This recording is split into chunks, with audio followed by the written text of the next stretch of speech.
ये वो दिन है जो मुझे शुद्ध करता है, मुझे उपवास में लेकर जाता है, मुझे प्रार्थना के योग बनाता है, उसके बाद मेरे समर्पण को परमेश्वर के सामने ग्रहण योग्य है। ये वो दिन है।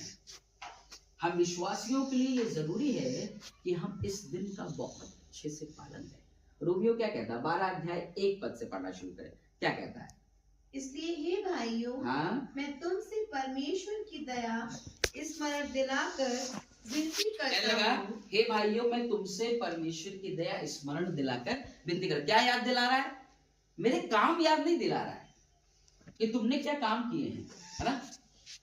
मैंने कितना दान दिया है वो याद नहीं दिला रहा है। मैं कितनी बार चर्च गया हूं वो याद नहीं दिला रहा है। मैंने कितनी सेवा करी है, कितना प्रचार किया है, कितने बड़े बड़े काम किए, वो कुछ याद नहीं दिला रहा है। पर क्या लगा? मैं तुम्हें, पौलुस कह रहा, मैं तुम्हें परमेश्वर की दया स्मरण दिला रहा हूं कि उसकी दया ऐसी है, इसलिए आज तुम उसके करीब बैठे हो। उसकी दया ऐसी है जिस कारण से तुम उसके पास चले जाते हो। उसकी दया ऐसी है जिसके द्वारा तुम उसके अधिकार को प्राप्त करते हो। उसकी दया ऐसी है कि उस पर विश्वास करने के द्वारा तुम दुष्ट आत्मा कहते हो, दुष्ट आत्मा निकलकर भाग जाती है। उसकी दया कहने लगा, मैं उसकी दया स्मरण दिलाकर तुमसे विनती करता हूं कि तुम अपने शरीर को जीवित जिंदा, मरा नहीं। ऑफरिंग बॉक्स में क्या करते हैं? बहुत से लोग फटाफट नोट डाल देते हैं। किसको पता चलेगा?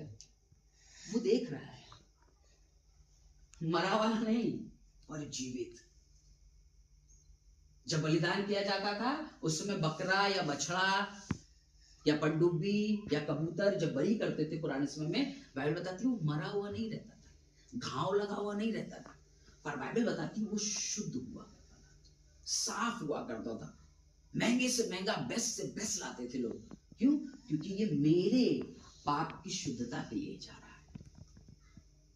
इसलिए परमेश्वर ने एक योजना बनाई कि मैं अपने पुत्र को भेजूंगा ताकि उसके लहू के द्वारा ये शुद्ध हो सके।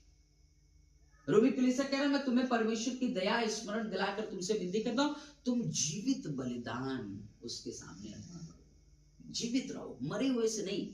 हम बहुत सी बार मरे हुए से, पर कहने लगा तुम जीवित, दिल में कुछ मलाल नहीं, शुद्ध जीवन के साथ, पवित्रता के साथ, अच्छे जीवित। फिर कहने लगा पवित्र, शुद्ध किया हुआ।